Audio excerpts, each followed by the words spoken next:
Me acompaña hoy aquí Gabriela González García, ella es directora justo del programa Juntas y Juntos contra la Trata y Atención a Grupos Prioritarios del Consejo Ciudadano. Gaby, muchas gracias, gracias por estar aquí.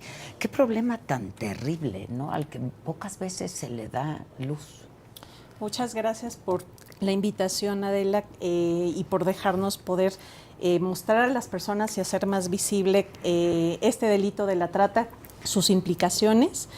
Y efectivamente pocas veces se habla de él. Tiene más luz el tema del narcotráfico, aun cuando trata deja más en cuanto a ser más lucrativo y afectar y dañar más víctimas por la sobreexplotación que padecen. Entonces creo que es importante darle visibilidad. ¿Cómo hicieron este reporte anual? Este es nuestro quinto, lo muestro para quienes están viéndonos en cámara, lo pueden encontrar ya publicado a través de la página del Consejo Ciudadano, es el quinto informe anual y nosotros nos basamos en recopilar la información que tenemos a través de los reportes que nos hace la ciudadanía, a través de la línea nacional y el chat contra trata de personas, que es único en el país y único a nivel Latinoamérica. Solo está en la Ciudad de México. Está en la Ciudad de México, pero recibimos llamadas de todo el país e incluso llamadas del mundo. Tenemos 5% de llamadas que recibimos internacionales. Y estas llamadas llegan a un centro de contacto donde tenemos un grupo, un equipo de abogadas y abogados, psicólogas y psicólogos, especialistas. En particular, hay para todos los temas, pero en particular contamos con un grupo especializado en trata. Ellas y ellos canalizan estos reportes y a través de lo que nos va arrojando uno, los enlazamos con la autoridad para que se pueda emprender ya un proceso judicial. A veces incluso necesitan el rescate inmediato, a veces necesitan una actuación de mandar una patrulla al momento, contactarlos al 911 y pues también les damos seguimiento en esta parte psicológica por la afectación que se padece en este delito tan grave. Oye, Gaby, a diferencia de años anteriores, que es el más reciente reporte que publican, ¿qué encontraron a diferencia de los reportes anteriores? La gravedad que vimos, que ya la veíamos como venir asomándose en pandemia, es un incremento exponencial muy fuerte de material de abuso sexual infantil, lo que comúnmente le llamamos como pornografía infantil, que nosotros somos de la idea de usar el término como otras organizaciones de la sociedad civil de material de abuso, porque a veces confundimos pornografía con industria y con un consentimiento expreso en donde a veces el adulto puede tolerar o incluso beneficiarse. Que es consensuado en exacto, en exacto. caso. Y en el caso de niñas, niños y adolescentes nunca habrá consentimiento, entonces por eso se le llama material de abuso sexual infantil, por conectarlo incluso con las autoridades y que esto sea una prueba del delito. Y a diferencia de otros años, nosotros recibimos un incremento del 86% en comparación con el año pasado, exponencial. Uf. Sí. ¿A qué lo atribuyen? Hay varios factores. Por un lado, desde la pandemia fue este aumento de niños, niñas y adolescentes en entornos digitales.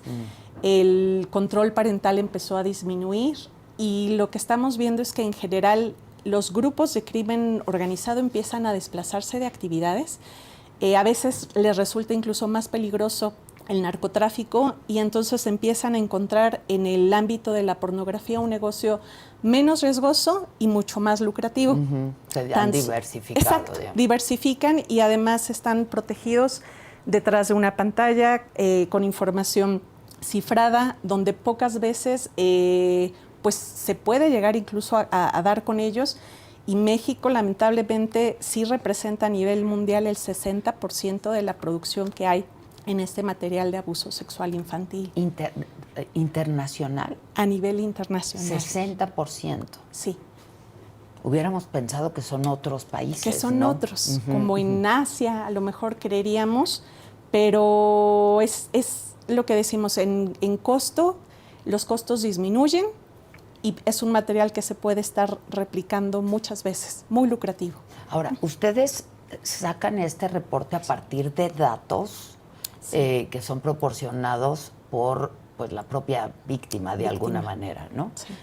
Pero hay mucho miedo también en torno a denunciar estos actos y estos hechos, ¿no? O sea que es una cifra que podría ser por mucho mayor.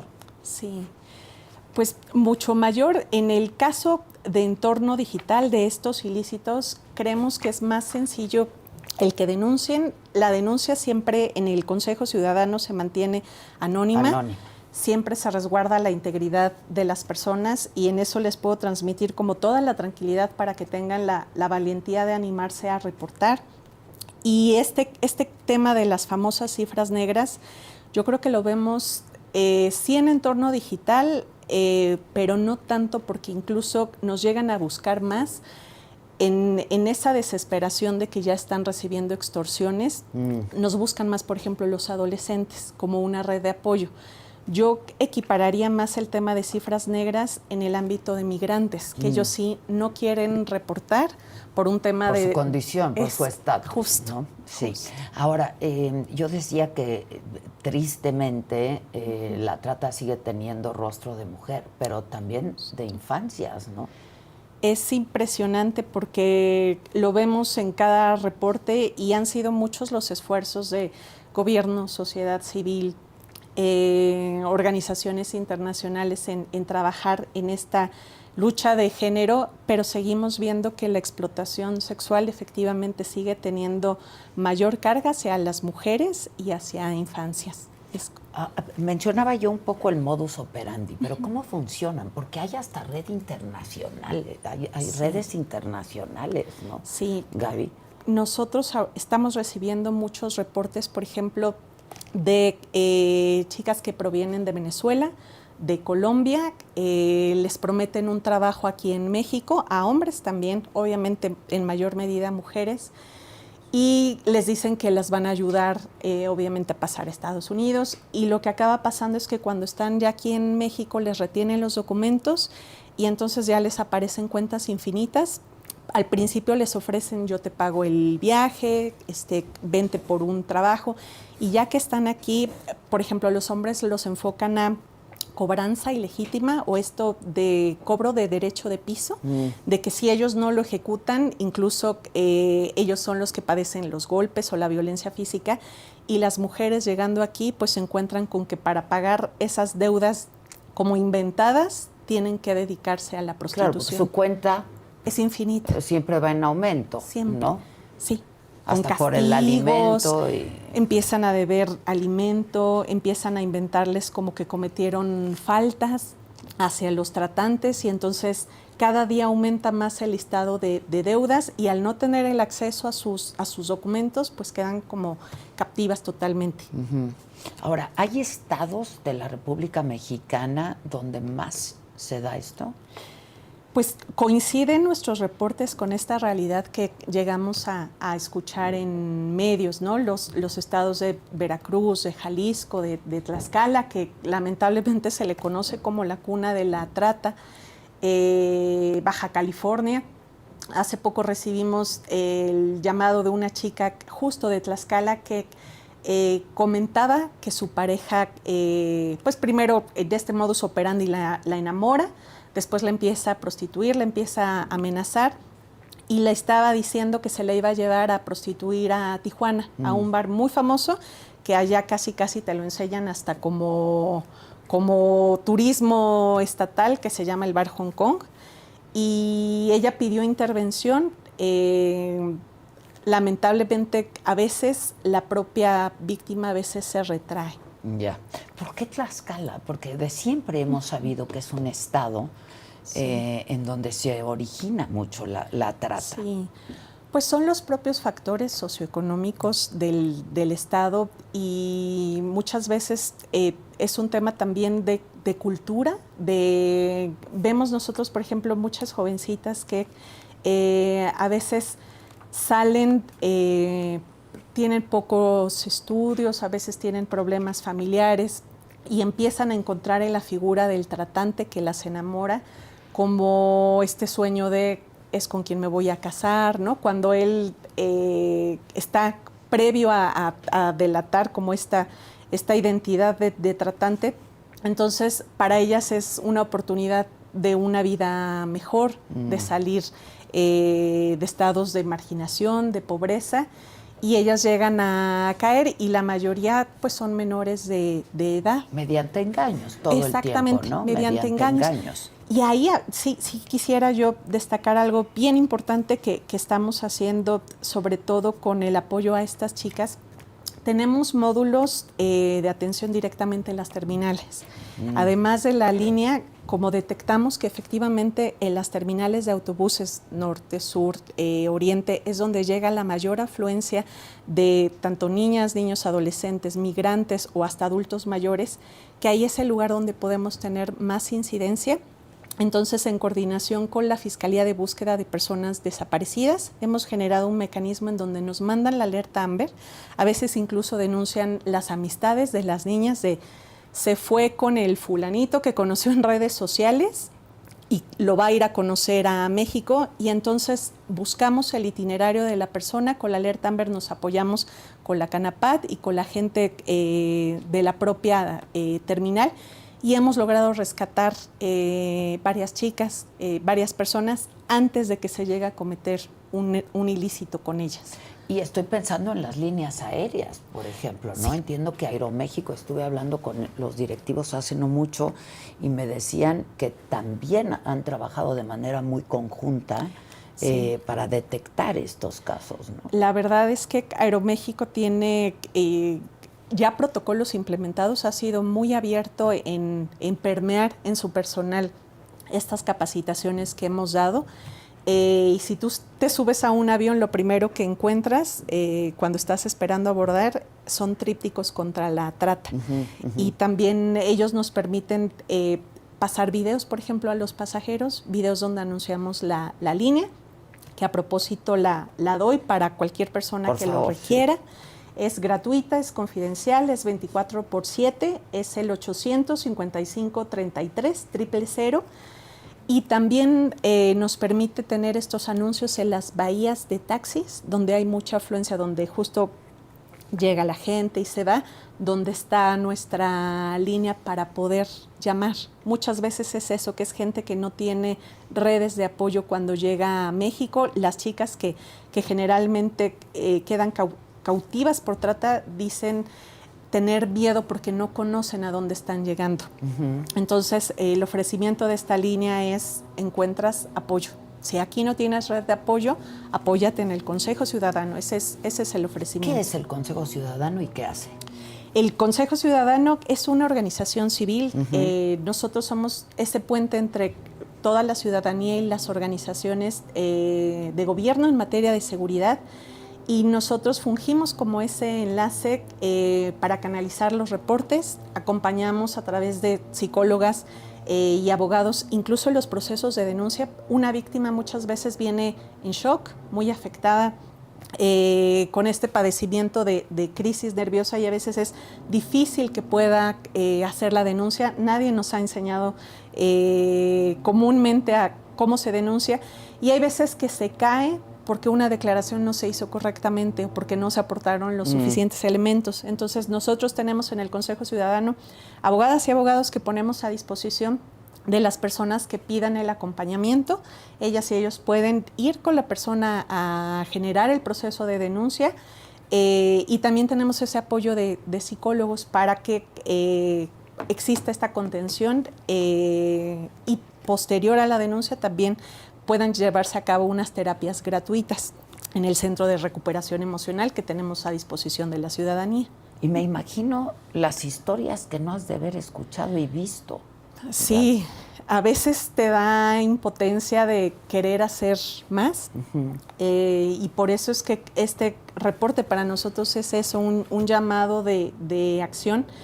Recientemente recibimos a Mixi, y digo su nombre porque ella ya es activista, y ella ya públicamente habla al respecto contando su experiencia, y ella salió de trata hace más de 12 años, donde sufría esta explotación sexual y laboral por parte de su hermana además.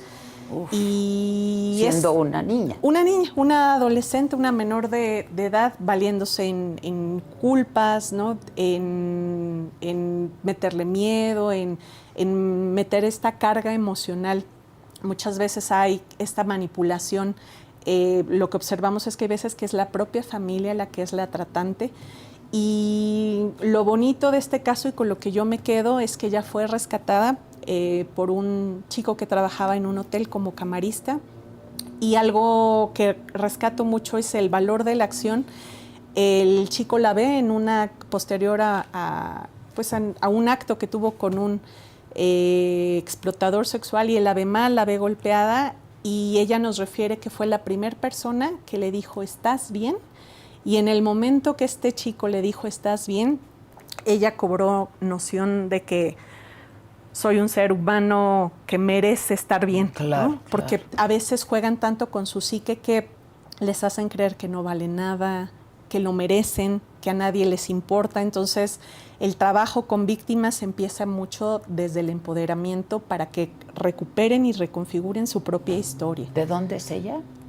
Mixi es aquí. Incluso... ¿De la Ciudad de México? Sí, de la Ciudad de México. Hoy es activista y pues está colaborando. Y es así como logra salir. Gracias al chico, el camarista la esconde en una habitación.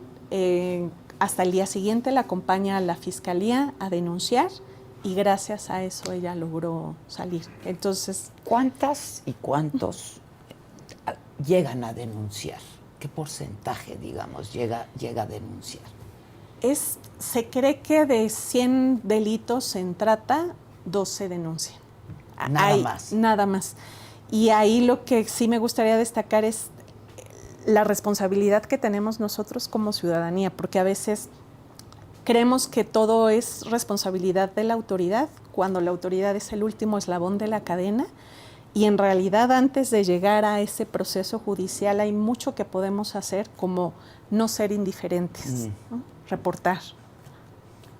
Por ejemplo, esto ocurrió en un hotel y seguramente ocurre con más frecuencia de lo que pensamos, ¿no? Hay un caso que a mí me movió mucho por el tema de la indiferencia. Fue hace un par de años, de Montserrat, una chica que murió por feminicidio, pero ella originalmente se fue a vivir con el novio, vivía con los papás del novio, y ese caso a mí en lo personal me mueve mucho porque de cuando llegó a cuando muere, las cámaras del edificio donde estaba la grababan y se volvió un esqueleto. O sea, era visible que tenía problemas de anorexia, de bulimia. Siempre iba acompañada por su suegra, nunca salía sola. Y en los videos siempre se muestra cómo la suegra la lleva del brazo. Y después de que muere, sale a la luz que era tratada, que por 500 pesos la vendían con vecinos y demás hombres en temas de prostitución. Y su propio marido. Es que ese es el medio de enganche. Muchas veces realmente no hay ni amor, sino que es la manera más sencilla de engancharlas. Yeah. Y ahí a mí me movió mucho porque dije, las señales estuvieron a la luz de todos los vecinos, ¿no? ¿Qué diferencia hubiera sido si alguno hubiera hablado, ¿no? Y hubiera reportado de manera anónima antes de que ella muriera? Ahora, supongo que pues quizá por un lado es la indiferencia, por otro lado es el miedo a denunciar, ¿no? Sí. Porque la trata está muy ligada al crimen, es crimen organizado, pero al narcotráfico, ¿no? Y entonces hay mucho miedo también por parte de la gente a denunciar estos hechos, ¿o me equivoco? No, tienes toda la razón, Adela. Es temor, pero justo es donde nosotros les damos esa certeza y afortunadamente se ha logrado entablar con la ciudadanía esa relación de confianza. A veces incluso nos dicen, es más fácil que a ustedes les muestren cámaras, por ejemplo. Tenemos también módulo en Central de Abastos y a veces dicen, es más sencillo que la gente se acerque con ustedes que con la autoridad. Y el hecho de que no nos perciban como autoridad genera ese vínculo de colaboración o cercanía con la gente y facilita los procesos. Y yo el compromiso que vuelvo a mencionar es que las denuncias y los reportes permanecen totalmente anónimos, quedan como folios e incluso no se proporcionan si no hay una autorización previa de quien lo está haciendo. Ya. Ahora, sí, inmediatamente que ustedes reciben una llamada o algo de apoyo, ¿qué hacen? Se brinda primero la contención, se recaban todos los datos necesarios. En trata hay unos requisitos y unos elementos que legalmente le llaman acciones, medios y fines para determinar que sí fue trata. Si lo es y si se logra recabar todo, dependiendo del alto impacto del delito reportado, se canaliza de inmediato con la autoridad o se manda, lo que te decía en ese momento, una patrulla. Y se inicia el proceso de judicialización.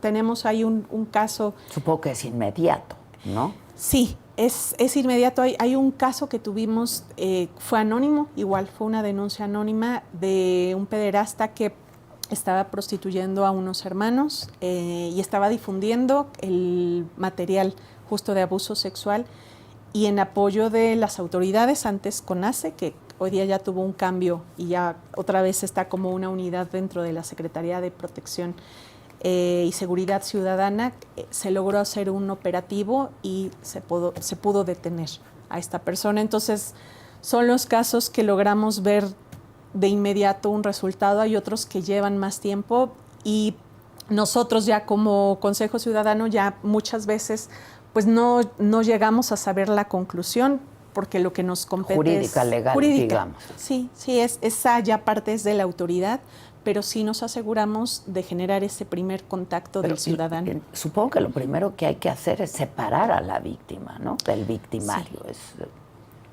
Sí, y son delitos que están siempre como conexos, y en este tema de separar a la víctima del victimario, teníamos una reunión ayer con la Coordinadora General justo de Delitos en Materia de Género, la maestra Gema Chávez, y uno de los temas comentados fue que hay veces que incluso la propia víctima otorga el perdón al victimario. Es como la violencia, ¿no?, muchas veces. Sí. Y nos han comentado que en los albergues un fenómeno muy peculiar que ocurre es que a veces hay víctimas en un albergue del mismo tratante y las pugnas son por el amor del tratante. O sea, no acaban siendo por el propio delito de la trata, sino que sigue siendo este tema psicológico de pelear por el afecto. Entonces, sin dudas, de manipulación. El primer paso para abordar estos temas es mucho empoderamiento a la víctima, mucho que tome conciencia de que es una víctima, porque incluso es difícil que se asuman como tal. Entonces hay un trabajo previo, a lo mejor hasta más importante que el legal, de trabajar psicológicamente con las víctimas. Sí. Ya que mencionas a Gema, me gustaría citar las palabras de nuevo que dijo Gema. Dijo: la trata de personas atenta contra la vida, la dignidad, la seguridad, la libertad y la integridad de las personas. Sí. Me parece muy importante subrayar esto, ¿no? Sí, sí, y le agradecemos que ha tenido mucha apertura. También traen ellos una línea de acercar mucho la justicia a la gente, de que la justicia se deje de ver como algo ajeno, y afortunadamente hemos generado buena sinergia con ella. Ya. ¿Y tú personalmente, Gaby, tienes contacto con las víctimas? No. Supongo que no con todas. No con todas. En algunos casos, como el que te comenté con Mixi, que tuvimos el gusto de estar con ella, directamente es el cuerpo de abogados que tenemos y de psicólogas. En otras instancias, de pronto sí me ha tocado estar en esta atención de primera línea con víctimas. Ya. Y debe ser muy duro, ¿no? Porque las historias son muy duras. Es muy fuerte. Yo ahí tuve una experiencia en un centro de atención a repatriados mexicanos, en esta recepción de migrantes, y es muy fuerte porque también detectamos muchas personas que además ya traen padecimientos mentales, ya traen problemas de adicción. Entonces, en el Consejo Ciudadano, por ejemplo, tenemos protocolos, pero nosotros, pacientes psiquiátricos, nosotros no atendemos, porque es la vinculación con la autoridad. Entonces, sí es muy duro el tema de víctimas. ¿No? Sí. Los remiten inmediatamente. Sí. ¿Qué se puede hacer y qué más podemos hacer? Porque es una industria, es un negocio ilícito, millonario. Yo creo que de los más, ¿no? Sí. Incluso dicen que deja 13 veces más dinero que el narcotráfico. Cuando escuchamos declaraciones del combate al fentanilo, a veces yo sí pienso el combate es integral, ¿no? No solo es el fentanilo es una parte del pastel de los delitos. Trata, es más lucrativo y daña más. Y yo creo que donde nosotros podemos hacer mucho como ciudadanos es romper con esa cadena para que exista una oferta de trata. Siempre tiene que haber del otro lado quien la demande. Y algo que hemos hablado mucho en las reuniones de trabajo es cómo rompemos los patrones de consumo que tenemos como sociedad. Y en el Consejo Ciudadano trabajamos mucho en esas campañas de prevención para hacer que la gente se sienta partícipe de que mucho de lo que podemos hacer es cambiando esos patrones de consumo, dejando de normalizar el tema de a lo mejor tener descarga de algún material de pornografía infantil o abuso sexual pensando que no es mío, yo no lo tomé, me lo mandó un amigo, una amiga, porque el solo hecho de tenerlo almacenado en el celular ya es trata. Y mucha gente no lo sabe. Y es un delito. Es un delito. Es un delito. Es un delito, y yo creo que con esa conciencia y con esa educación incluso podemos cambiar mucho y mover patrones de consumo. Yo creo que eso es lo que más podemos hacer como sociedad, dejar de normalizar el tema de prostitución, ¿no? Que a veces lo llegamos a ver también normal, a veces es hasta una actividad recreativa cuando son jóvenes, ¿no? De vámonos al table, sin saber que en el table hay un montón de mujeres retenidas en contra de su voluntad. Entonces, si tomamos conciencia como ciudadanía, yo creo que podemos empezar a hacer mucho. ¿Qué ha pasado con estos tables, por ejemplo, en México? Es complicado porque a veces se clausuran y de pronto vuelven a abrirse.